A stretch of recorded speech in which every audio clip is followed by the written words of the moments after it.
Hey everybody, we're back. Anybody have any questions from last time? This is our last day of our unit on the Roman Empire because obviously we're having a collapse. Remember 180 AD, Pax Romana is going down. It's coming back to me now with this early onset. Do we have any questions? Elise, are you doing it? You're doing well? I worry. Okay, 180 AD. Oh, and what was that Edict of Milan? When did that go down? Like, I can't remember. Maybe you guys will remember. I have a feeling we'll see it again.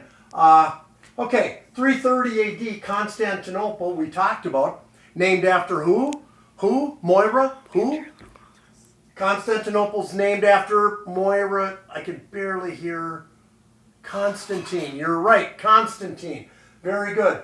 The capital of the new empire now is to the east. That's where the new powers are. To the east with the trade routes to the east of the Mediterranean in 330 AD.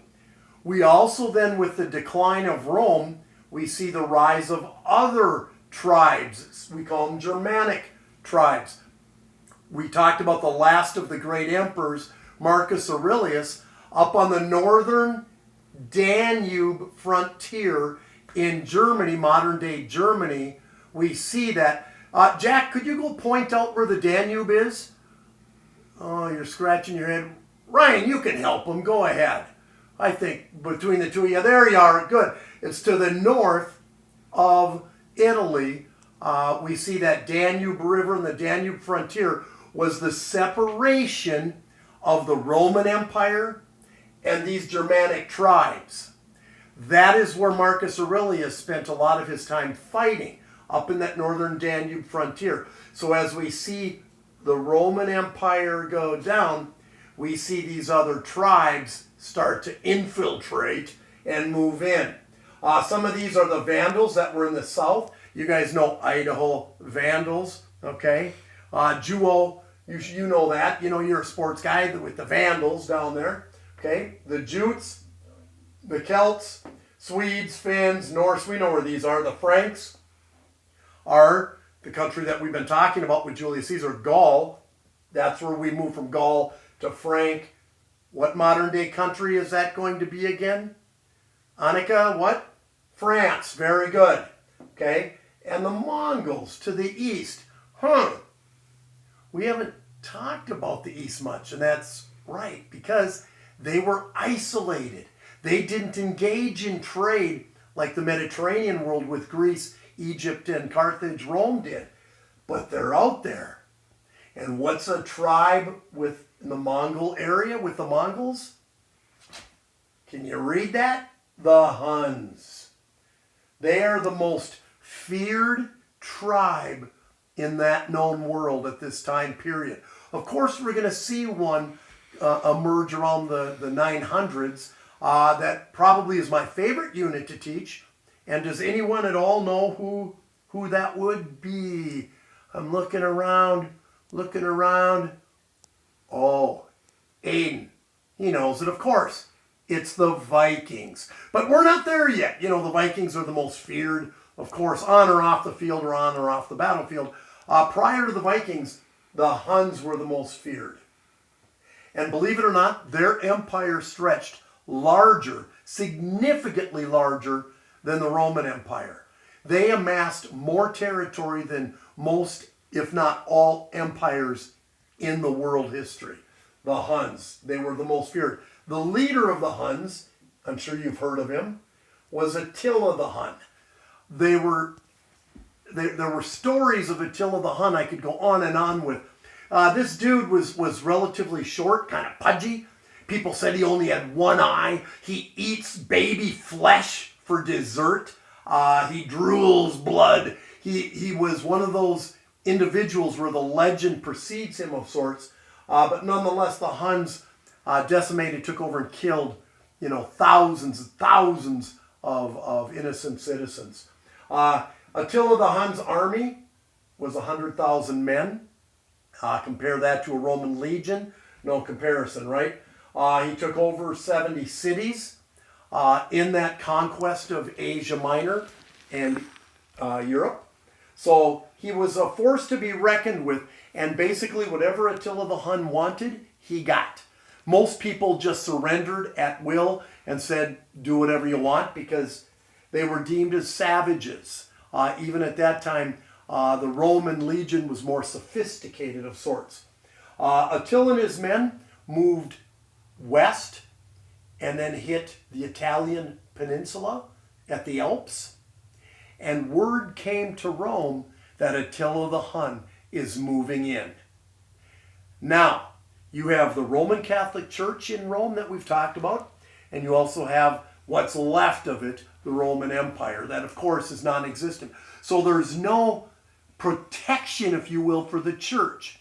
Officials told the church officials, specifically Pope at that time, Pope Leo, what are you going to do? What are you going to do? And most people began praying, okay, which we do at times of trouble. Even today in 2020 we do. Pope Leo did something remarkable. And before I get to it, I'm going to ask you a question. Sitting around the campfire on Flathead Lake or whatever, people always ask the question, you know, like, if you could go back in history at any time, where would you go? Well, a lot of people pick this point in history to go back to, and here's why. The rest of the story. In 452 AD, Pope Leo rode in to Attila the Hun's camp on the Po River. Now imagine this, a pope riding in, and you have the Huns there. Hey Mo, what are you doing, dude? They're ready to kill them. They're killing everybody. Did I say that Attila just eats infants just for dessert? Okay, Pope Leo rides into the camp and he declares himself. He goes into a tent on the bank of the Po River, 452 AD, with Attila. Pope Leo, Attila the Hun, 452, on the bank of the Po River. They meet. They talk overnight. Who's in the tent? No one but those two leaders. What do you think they're talking about? I don't think parrot tongue pie. I think they're talking about what? Please, please don't. Now, is Attila the Hun a Catholic? Is he Christian? Of course not. He's nothing in terms of a religious entity. He just kills and sacks cities and territories. The next morning, Pope Leo emerges from the tent, rides back to Rome, and Pope Leo turns around and goes north. Does not continue on to Rome. Therefore, Pope Leo saved Rome from being sacked by Attila the Hun and his men. Attila then continued on into Spain and Gaul, amassing more territory, just leaving a path of destruction. But because of the miracle on the bank of the Po River with Pope Leo, it was allowed to stay intact, the Vatican, the church. After that, a couple years later, 476 AD, Rome, by all historical accounts, ceases to exist as an empire. If you remember, this started around the time of, we talked about this unit first, Octavian Augustus Caesar, 44 BC, and the rise up. The last emperor, if you will, leader, was a 14-year-old kid. That was the last emperor of the Roman Empire. Wow. How bad and how low can you go, huh? At this time period, if you want to write this down, approximately 40,000 people were left in Rome, 476 AD. 1 million people to about 40,000. Reminds me of America, if you look over at Butte. Turn of the last century, Butte, America, #1 city in Montana. Now, you know, they have St. Patty's Day. That's all right. Okay, moving on. What was left in Rome then? Right here, the church.